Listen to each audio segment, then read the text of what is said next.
Another app that's worth experimenting with if you have to address distance learning while all this stuff is going on. One of the apps is called FlipaClip, and again, it's free. It's available on multi devices. You can put it on a phone, you can put it on a tablet. And so I just wanted to walk you through it real quick to do the basics. So if you want to start an image, basically you would do is hit plus. It's going to open up. In order for you to do any kind of animation, it's just going to ask you to title it. Help if I spell my name right. Massey Multiple. Once you do that, you hit done. It's going to ask you to decide frames per second. So this gives your students an idea of how fast it goes. Like animated films work at about what? I think it's 24 to 26. So 26 frames per second.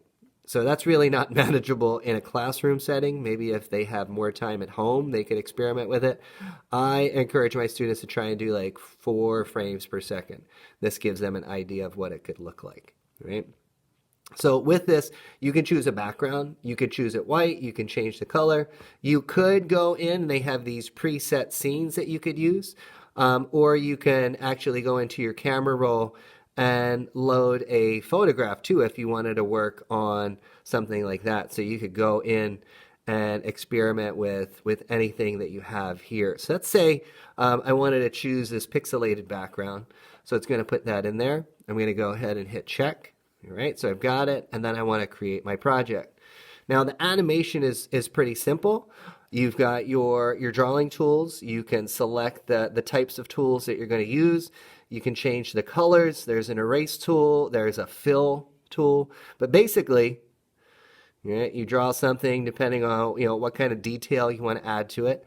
Once you have the first frame, you hit the second, and it's going to give you that ghost image, which is really wonderful because it allows the students to kind of gauge how far the animation is going to go.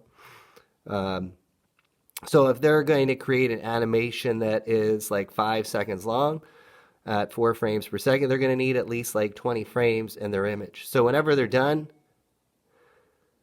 with the animation, you can play it and you can always go back. You can delete images. You can go back and insert them in different places.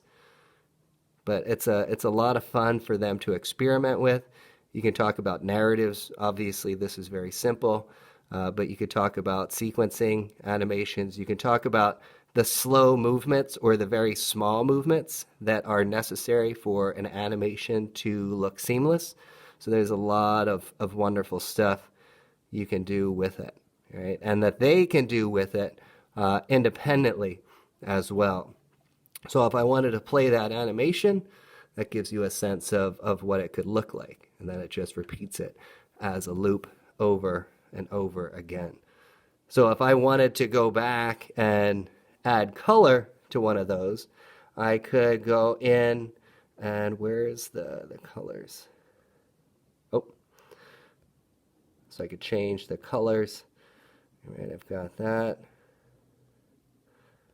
And then I tap it. So anytime, if it's a closed shape, I can go in and select the colors. So oftentimes, I'll have my students do the line drawing, and then they will go back in, and if there's an opening like this one, I would have to go back in and address that. So I would have to go like to the paint bucket, pick my tool again, and do that so it's seamless. But then if I play this now, you can see where the color begins and ends.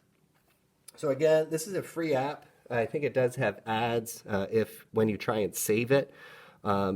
But it is available on multiple platforms as well.